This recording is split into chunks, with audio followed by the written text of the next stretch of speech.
Operation ସିନ୍ଦୁର ଭାରତୀୟ ସେନାର ବୈଭବ, ପରାକ୍ରମ ଓ ବୀରତ୍ୱର ଅମରଗାଥା। ମେ 7 ତାରିଖ 2025ରେ ଭାରତର ଯଶସ୍ୱୀ ପ୍ରଧାନମନ୍ତ୍ରୀ ନରେନ୍ଦ୍ର ମୋଦି ଆତଙ୍କବାଦକୁ ପୃଷ୍ଠପୋଷକ ଦେଉଥିବା ପଡ଼ୋଶୀ ପାକିସ୍ତାନ ବିପକ୍ଷରେ ଭାରତୀୟ ସେନାକୁ ସ୍ୱତନ୍ତ୍ରତା ଦେବା ପରେ ପରାକ୍ରମୀ ଭାରତୀୟ ସେନା ପକ୍ଷରୁ ହୋଇଥିଲା ଅପରେସନ ସିନ୍ଦୁରର ପରାକ୍ରମ।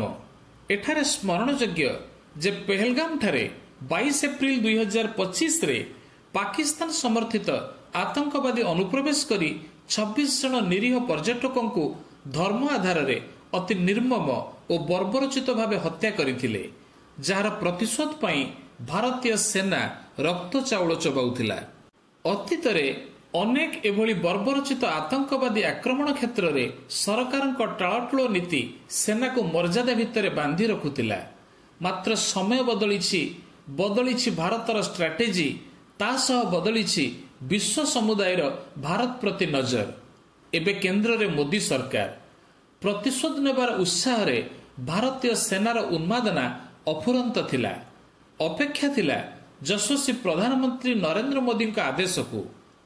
ଯଥାରୀତି ଦେଶ ପ୍ରସ୍ତୁତ ହେଉଥିଲା ଏକ ମହାସମର ପାଇଁ।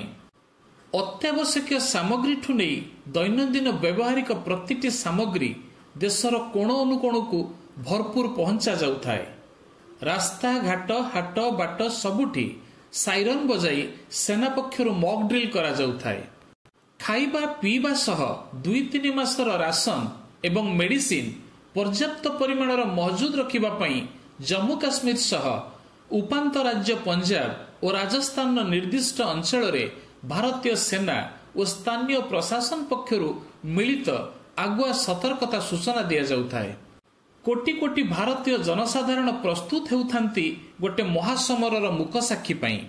ଠିକଣା ସମୟରେ ଅର୍ଥାତ୍ ମେ 7 ତାରିଖ ଠିକ୍ ମଧ୍ୟରାତ୍ରରେ ଭାରତୀୟ ସେନା ପକ୍ଷରୁ ବହୁ ପ୍ରତୀକ୍ଷିତ ଅପରେସନ ସିନ୍ଦୁରର ଷ୍ଟ୍ରାଇକ୍ରେ ମାତ୍ର 25 ମିନିଟ୍ରେ ପାକିସ୍ତାନ ଏବଂ ପାକିସ୍ତାନ ଅଧିକୃତ କାଶ୍ମୀରରେ ଲସ୍କର, ହିଜବୁଲ ମୁଜାହିଦ୍ଦିନ ଆଦିର ଆତଙ୍କବାଦୀ ଆଡ୍ଡା ଧ୍ୱଂସସ୍ତୂପରେ ପରିଣତ ହୋଇଗଲା। ଶତାଧିକ ଆତଙ୍କବାଦୀ ନିପାତ ହେଲେ। ଏସବୁ ଭିତରେ ପାକିସ୍ତାନର ସବୁ ଡ୍ରୋନ୍ ଓ ବିମାନ ଆକ୍ରମଣକୁ ପଣ୍ଡ କରିଥିଲା ଭାରତୀୟ ସେନାର ବାୟୁ ପ୍ରତିରକ୍ଷା ବ୍ୟବସ୍ଥା। ଏହି ଯୋଜନାବଦ୍ଧ ଷ୍ଟ୍ରାଇକ୍ରେ 2001 ଭାରତ ସଂସଦ ଆକ୍ରମଣର ମାଷ୍ଟର ମାଇଣ୍ଡ ଓ 2016ରେ ପଠାନକୋଟ ଓ 2019ରେ ପୁଲୱାମା ଆକ୍ରମଣର ମୁଖ୍ୟ ଅଭିଯୁକ୍ତ ଜୈଶ-ଇ ମହମ୍ମଦ ମୁଖ୍ୟ ମାସୁଦ ଆଝାର ଓ ବାହାୱାଲପୁର ସ୍ଥିତ ମୁଖ୍ୟାଳୟରେ ଥିବା ତାର ପରିବାରର 10 ସଦସ୍ୟ ଅତି ଦୟନୀୟ ମୃତ୍ୟୁବରଣ କରିଥିଲେ। ଏପଟେ ପାକିସ୍ତାନ ପଟୁ ସମ୍ଭାବ୍ୟ ପ୍ରତ୍ୟାକ୍ରମଣ ପାଇଁ ସୀମାବର୍ତ୍ତୀ ଅଞ୍ଚଳରେ ବାରମ୍ବାର ସାଇରନ ବାଜିବା ସହ ସହରର ବିଜୁଳି ସରବରାହ ଏବଂ ଇଣ୍ଟରନେଟ ସେବା ଅଚଳ କରାଯାଇ ବ୍ଲାକଆଉଟ୍ ଘୋଷଣା କରାଯାଉଥାଏ। ଭାରତୀୟ ଏୟାର ଡିଫେନ୍ସ ସିଷ୍ଟମ ପାକିସ୍ତାନର ସମସ୍ତ ଡ୍ରୋନ୍ ଆକ୍ରମଣକୁ ପ୍ରତିହତ କରିବାରେ ସଫଳ ହେଉଥାଏ। ମେ 8 ତାରିଖ ସୀମାନ୍ତରେ ଗର୍ଜୁଥାଏ ରାଇଫଲ୍ସ।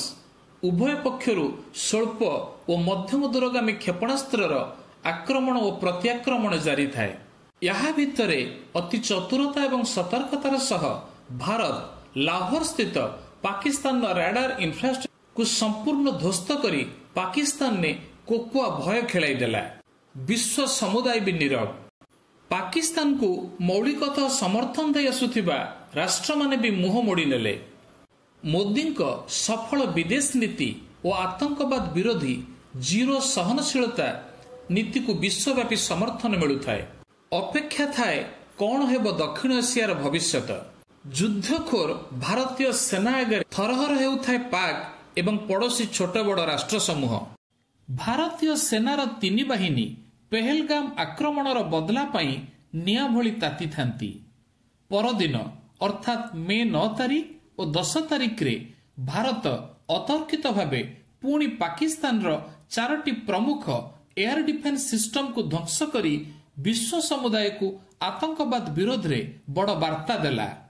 ପାକିସ୍ତାନ ପକ୍ଷରୁ ହୋଇଥିବା ପ୍ରତ୍ୟାକ୍ରମଣକୁ ଭାରତର ଏୟାର ଡିଫେନ୍ସ ସିଷ୍ଟମ ପଣ୍ଡ କରିବା ସହ ପୁଣି ଭାରତୀୟ ଏୟାରଫୋର୍ସ ପାକିସ୍ତାନର 6ଟି ପ୍ରମୁଖ ଏୟାରବେସ୍ କରାଚି, ରାଓଲପିଣ୍ଡି, ଇସଲାମାବାଦ ନିକଟସ୍ଥ ନୂର ଖାନ ଏୟାରବେସ୍ରେ ଧ୍ୱଂସର ତାଣ୍ଡବ ଲୀଳା ରଚିଲା ପରେ ଯାଇ ଏକ ପ୍ରକାର ପରିସ୍ଥିତିରେ ଅପେକ୍ଷାକୃତ ଶାନ୍ତି ଆସିଲା ଏବଂ ପରେ ପରେ ସମ୍ଭବତଃ ମେ 12 ତାରିଖରେ ଭାରତ ଏକ ପ୍ରକାର ଯୁଦ୍ଧବିରତି ଘୋଷଣା କରି ପାକିସ୍ତାନକୁ ଆଶ୍ୱସ୍ତି ଦେଲା।